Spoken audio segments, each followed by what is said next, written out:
हमारे साथ वरिष्ठ अधिवक्ता पूनम कौशिक जी मौजूद है। उनसे जानेंगे हम जो नए कानून आ रहे हैं वो किस तरीके से हैं, लोगों को किस तरीके से इफ़ेक्ट करेंगे, या जो पुराने कानून थे उनको लेकर क्या सोच है, क्या नए कानूनों से कुछ बदलाव होगा, या ये जो नए कानून हैं वो पुराने कानूनों से बहुत हद तक अपने आप को जो है वो ठीक ढंग से प्रेजेंट नहीं करते, या लोगों को दिक्कतें होंगी। जी। अ, बहुत जोश खरोश के साथ हमारी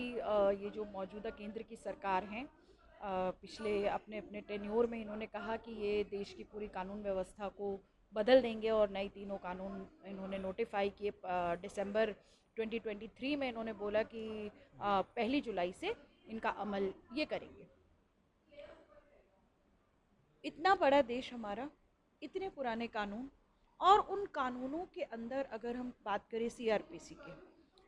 सीआरपीसी ठीक बात है अंग्रेज़ों के ज़माने का कानून है, और 1976 में उसको अमेंड किया गया। और उसके उसके बाद माननीय सुप्रीम कोर्ट की बहुत सारी जो जजमेंट्स आई, उससे ये स्ट्रेंथन हुआ कि भाई जनता को कुछ कुछ राहत है। इसमें सेक्शन 41A के प्रोविजंस जोड़े गए जिसमें कहा गया कि गिरफ्तारी मनमानी तरीके से नहीं हो सकती है। इस तरीके के प्रावधान इसमें रखे गए। आईपीसी भी समय समय पर कुछ प्रावधान हटाए गए। समय समय पर जब आंदोलन हुए, महिला आंदोलन खड़ा हुआ, तो 80 के दशक में हम देख रहे हैं कि जो महिलाओं को जला दिया जाता था, दहेज हत्याओं के ऊपर, तो 304 भी जैसे कानून उसमें जोड़े गए। निर्भया आंदोलन हुआ जब 2012 में, तो हमने देखा कि रेप की डेफिनेशन को वाइड किया गया। ये सब आंदोलनों के फलस्वरूप कुछ कुछ कानून आईपीसी के अंदर जोड़े गए। अब एक ऐसे सवाल पर जो भारत की जनता की लाइफ और लिबर्टी, उनके जीवन और उनकी जो लाइफ एंड लिबर्टी भारत के कॉन्स्टिट्यूशन में बिल्कुल एक प्रेशियस राइट,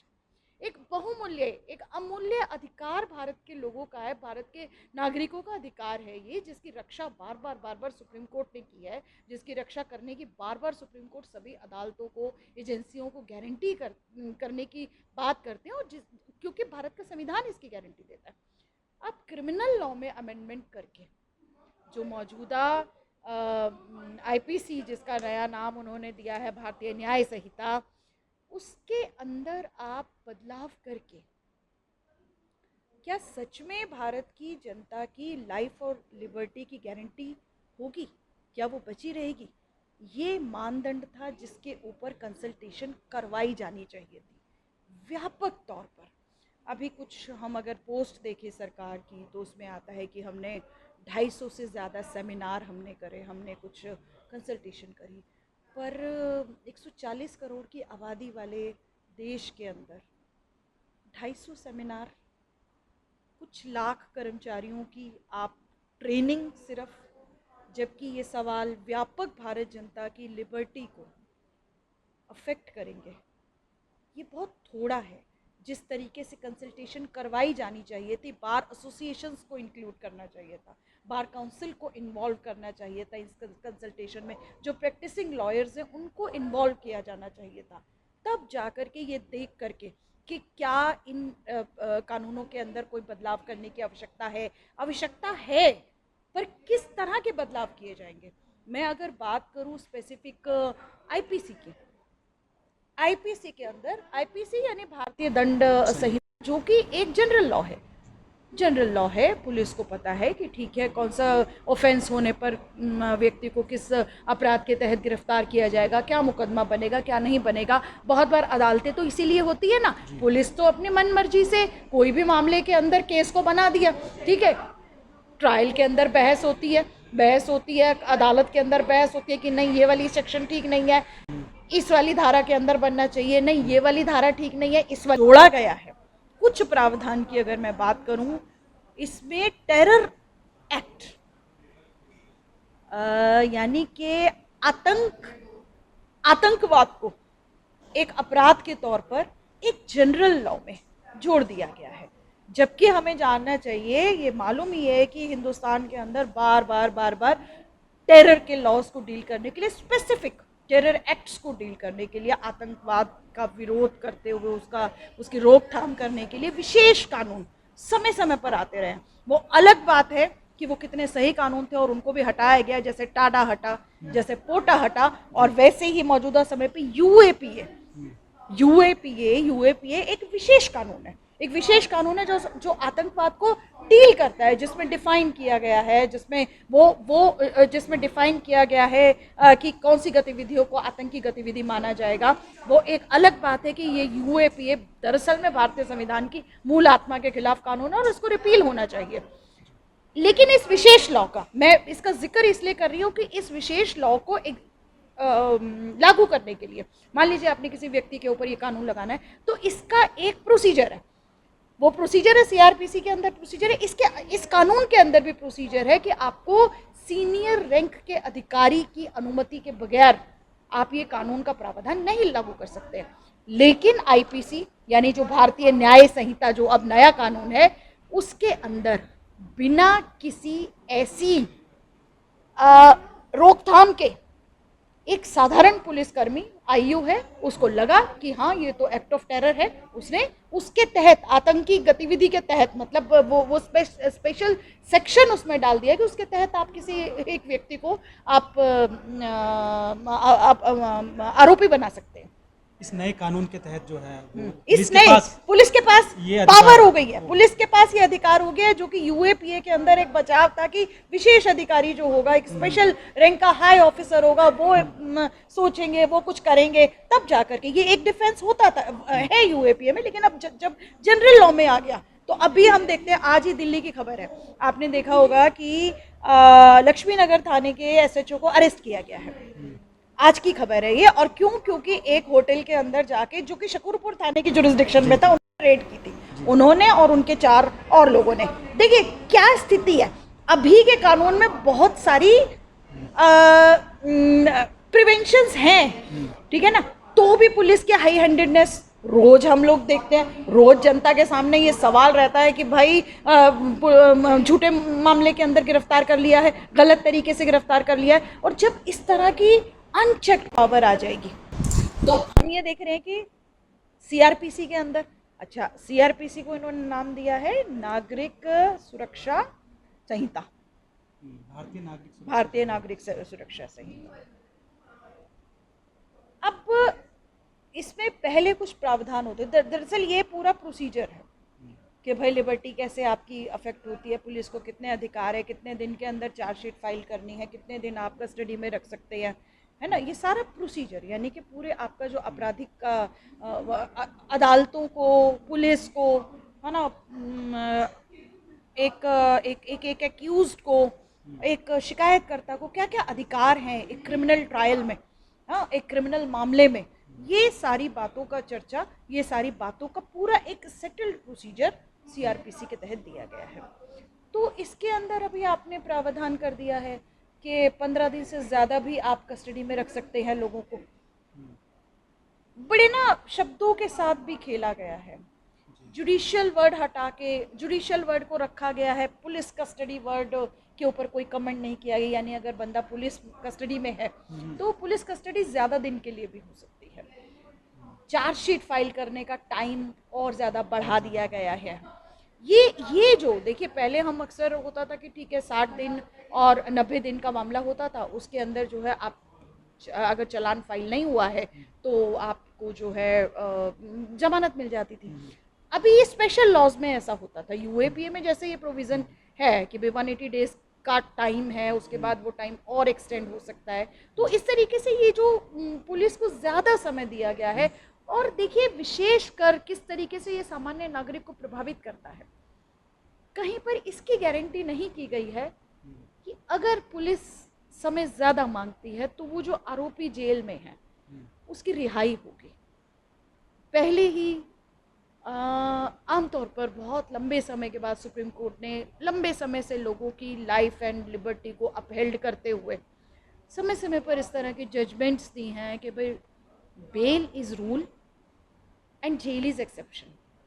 मतलब बेल मिलना ही होगा और जेल तो अपवाद परिस्थितियों में। पर हम देख रहे हैं वही अपने आप में उसका किस तरीके से उल्लंघन किया जा रहा है, आज जेलें भरते ही जा रहे हैं। अच्छा, जब सवाल ये उठता है कि जब 80% जो % कानून है वो वही है, पुराना है,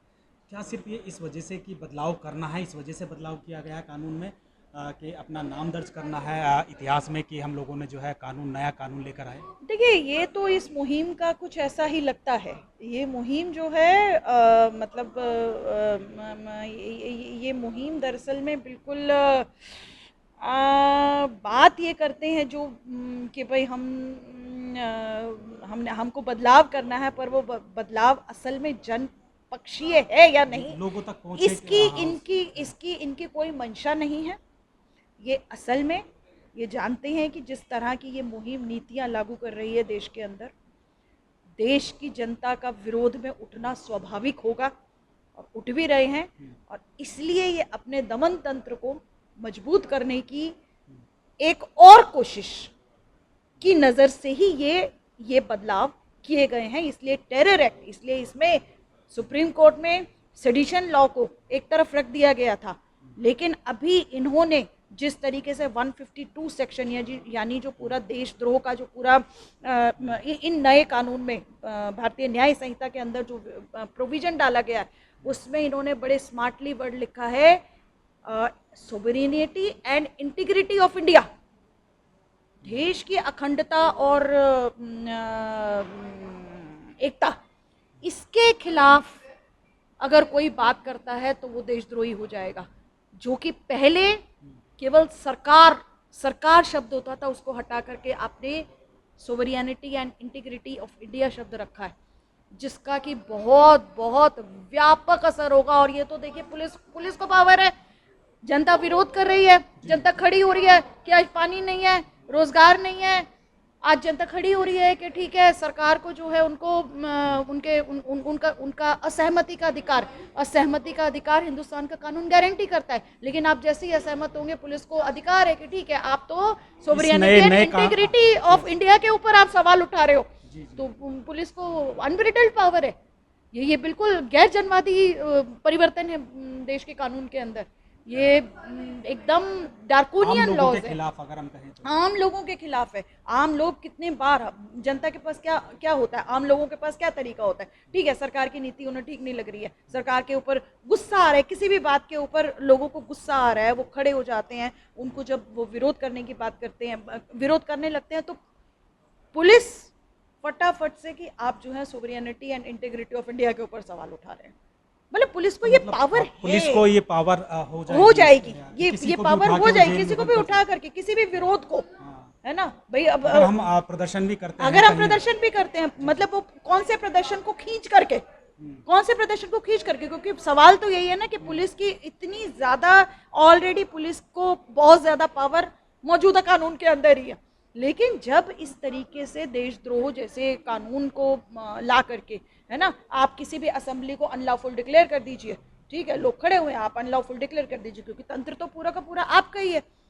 ना। तो ये कानून उस तरीके से पुलिस को बहुत ज़्यादा छूट दे देते हैं। और मुझे लगता है ये जो मुहिम मोदी माननीय प्रधानमंत्री जी के नेतृत्व वाली जो मुहिम है, ठीक है ना, इसका एक ही वो रह गया है, क्योंकि इस मुहिम ने हमने देखा है किस तरीके से इसके पास भारत के लोगों को रोज़गार देने के लिए नहीं है, किस तरीके से अभी एक के बाद एक, है ना, जिस तरीके से इनकी नाकामियाँ, अभी नीट जिस तरीके से नीट का पेपर जैसे लीक हुआ है, स्टूडेंट्स जिस तरीके से सड़कों पर निकल कर आ रहे हैं, जिस तरीके से शिक्षा का प्राइवेटाइजेशन हमने देख रहे हैं बहुत तेजी से किया जा रहा है, और इन मतलब जिस भी सवाल पर, यानी रोजी रोटी के सवालों पर अगर लोग निकलेंगे तो आप उनको अनलॉफुल असेंबली, सेडिशन, और उसके बाद आप जो है, आपने तो टेरर लॉज को भी जनरल लॉज का हिस्सा बना दिया है, तो ये बहुत भयंकर इसके परिणाम होंगे। और मतलब सच में पुलिस को बहुत ज़्यादा पावर है और देश की जनता की लाइफ और लिबर्टी खतरे में है। आज ये बताइए, आप महिलाओं के लिए भी बहुत काम करती हैं आप, तो क्या नए कानून में कुछ इस तरीके के प्रावधान है कि महिला सुरक्षा को ध्यान में रखा गया है या कुछ बदलाव किए गए हैं? देखिए, ये जिस तरीके की बात अभी कर रहे हैं कि भाई ठीक है हम मतलब कि विमेन स्पेसिफिक कुछ इसमें ऐसे नई चीज़ें इन्होंने इन्वॉल्व नहीं किया, इंक्लूड ऐसा कुछ नहीं किया है। जो दिल्ली में जो शायद शीला दीक्षित सरकार के दौरान जो हुआ था निर्भया वाला, शायद उस समय वो चीज़ें, बहुत सारी चीज़ें तो ऑलरेडी देखिए, महिला आंदोलन तो लड़ता है और लड़कर के चीज़ें लिखवाता तो महिला आंदोलन का तो ये रहा है। हमने बताया ना 2012 में भी महिलाएं सड़कों पर निकली पितृसत्ता के खिलाफ, तब जाके कानून में परिवर्तन हो गए। महिला आंदोलन तो महिला, ऐसा कुछ भी इस कानून के अंदर ऐसा नहीं है कि महिलाओं को कुछ विशेष राहत देने की कोशिश उस तरह से की जाएगी। अब मेरा एक आखिरी सवाल है आपसे, क्योंकि जो इस समय बात हो रही है कि किसी को भी उठा के जेल में डाल देना, हेमंत सोरेन जो कि 5 महीने से जेल में थे वो कल रिहा हुए हैं। अब अरविंद केजरीवाल जी का लोअर कोर्ट ने जो है वो उनको बेल दे दी, उसके बाद जैसा कि आरोप है उन लोगों का कि बिना ऑर्डर अपलोड किए वो लोग चले गए, तो इन सब के पीछे आप क्या देखें? देखिए, यही मैं जो बात हम महसूस करते हैं बड़ी शिद्दत से कि इस सरकार की इस मुहिम, ये जो हमारे प्रधानमंत्री जी के नेतृत्व वाली जो केंद्र की सरकार रही है पिछले दिनों, और जो अभी ठीक है, जनता ने उनको अपना मैंडेट दिया है और उस तरीके से ये बहुमत वाली सरकार तो बन नहीं सके हैं। हाँ, और ये परंतु ये उससे भी शायद अभी सबक ले नहीं रहे हैं। पर मुझे लगता है कि जनता ने तो दिखा दिया है कि जनता की अपोजिशन बहुत स्ट्रांग है और जनता लड़ेगी, ये चीज़ है। तो जहाँ तक हम बात कर रहे थे कि किस तरीके से इन्होंने एजेंसीज को, ईडी को, इनकम टैक्स अथॉरिटीज़ को, एनआईए को, आपने सीबीआई को, ठीक है ना, तो सीबीआई वगैरह तो पहले से ही केस्ट पेरेड के तौर पर जानी जाती थी, पर ईडी का जिस तरीके से इन्होंने इस्तेमाल किया है और पॉलिटिकल अपोनेंट्स के खिलाफ, हाँ, जिस तरीके से इन्होंने किया है, तो अभी तो हेमंत सोरेन जी को जो कल जमानत मिली है, तो झारखंड हाई कोर्ट ने बहुत क्लियरली जजमेंट में लिखा है कि मतलब कोई भी आयोटा ऑफ एविडेंस भी नहीं है। क्योंकि आप वकील हैं, तो एक टेक्निकल चीज़ जो जैसे लोअर कोर्ट अगर इस जो कानून है जिसके तहत अरविंद केजरीवाल गिरफ्तार हैं, अगर लोअर कोर्ट दे देता है तो क्या वो ऐसा माना जाए जैसे कि आम आदमी पार्टी कहती है कि अगर लोअर कोर्ट ने जमानत दे दी जहां हमारा जो केस चल रहा है, तो इसका मतलब उस केस में कुछ नहीं है, और लेकिन उनका जो ईडी का फिर हाई कोर्ट जाना, हाई कोर्ट से फिर स्टे लगना, इन सब के पीछे जो है वो तमाम राजनीति की बात करती हैं। देखिए, एक बात तो है कि पूरा ईडी का इस्तेमाल ही पूरा पॉलिटिकल इस्तेमाल है, एक तो ये अपने आप में बात है। दूसरी बात ये भी है कि जिस तरीके से इस मुहिम का राजनीतिक पॉलिटिकल प्रिजनर्स के प्रति जो इनका समझ रही है, हाँ, और पॉलिटिकल जिस तरीके से रूल ऑफ लॉ को, हाँ, रूल ऑफ लॉ क्या है, bail is rule and jail is exception, जिस तरीके से उसका वायलेशन किया हेमंत सोरेन, इधर अरविंद केजरीवाल, और उसके पहले मनीष सिसोदिया, सत्येंद्र जैन, यानी ये वो लोग जिनको कि आप जेल में रख के क्या हासिल कर रहे हैं, एक बात। और दूसरी बात कि पूरे पॉलिटिकल प्रिजनर्स को हमने देखा है दिल्ली हिंसा के मामले में जितने भी स्टूडेंट एक्टिविस्ट हैं, गुलफिशा और तमाम स्टूडेंट एक्टिविस्ट, उन विमेन एक्टिविस्ट, उनको जो है आपने यूएपीए लगा करके आपने बस जेल में रखा हुआ है, कोई चार्जशीट फाइल नहीं हो रही है, कुछ नहीं हो रहा है। तो दिल्ली के अंदर हम देख लें या हम उधर अदरवाइज भी देख लें, जो भी लोग जनता के पक्ष में खड़े होते हैं, यूएपीए जैसे डरकोनियन कानून लगा के आप उनको जेलों के अंदर सालों साल आपकी चार्जशीट फाइल नहीं होती है, लोग कस्टडी में मर जाते हैं, लेकिन आप उनको न्याय नहीं दे सकते हैं। और केजरीवाल जी के बेल ऑर्डर के ऊपर वास्तव में जिस तरीके से लंदन एमएम ने जिस तरीका से बुलंदी के साथ, मतलब मैं क्या कहूँ, मैं कहूँगी कि एक मैजिस्ट्रेट ने अपना काम किया, उनका काम है, उनके सामने कोई मैटर प्रेजेंट हो रहा है, उनका काम है उसको ऑर्डर को, जजमेंट को लिखना, उनका काम है, ये उनका ये उनको मैंडेट है, ये उनको उनकी ड्यूटी है, ये कि उनको जो है या ऑर्डर बेल ग्रांट करनी है या बेल रिजेक्ट करनी है। तो उन्होंने बेल ग्रांट किया, और उसके बाद जिस तरीके से एक ट्रोलिंग शुरू होती है, और मतलब मैं समझती हूँ ये तो ऑनरेबल चीफ जस्टिस को एक्चुअली कॉग्निजेंस लेने की ज़रूरत है कि अगर आज हिंदुस्तान के अंदर जो न्यायिक अधिकारी हैं, अगर वो अपना काम करेंगे और उनकी जिस तरीके से ट्रोलिंग की जाएगी, और हायर जुडिशरी, हाँ, और इसमें तो खुद ऑनरेबल सुप्रीम कोर्ट ने भी ऑब्जर्व किया कि जिस तरीके से माने हाई कोर्ट ने बिल्कुल क्लियर ऑर्डर ना करके उसको पेंडिंग में रखा, तो ये तो अपने आप में चीज़ें बहुत अजीब बातें हो रही हैं। तो हम समझते हैं कि ये दौर है, ये माहौल है जिसमें लॉयर्स को एक्चुअली आना होगा। आज एक्चुअली जुडिशरी और आज इंस्टीट्यूशंस के इंडिपेंडेंस के ऊपर जो अटैक है, आज उसके खिलाफ सबको मिलकर के बोलने की ज़रूरत है, और लोग बोल रहे हैं और बोलेंगे। बहुत बहुत शुक्रिया बात करने के लिए, हमसे बातचीत करने के लिए। पूनम कौशिक जी थी, जो कि वरिष्ठ वकील है, इन्होंने तमाम मुद्दों पर अपनी बेबाक राय रखी। जो नए कानून आ रहे हैं 1 जुलाई से लागू हो रहे हैं, उस पर अपनी राय रखी। जो मुख्यमंत्री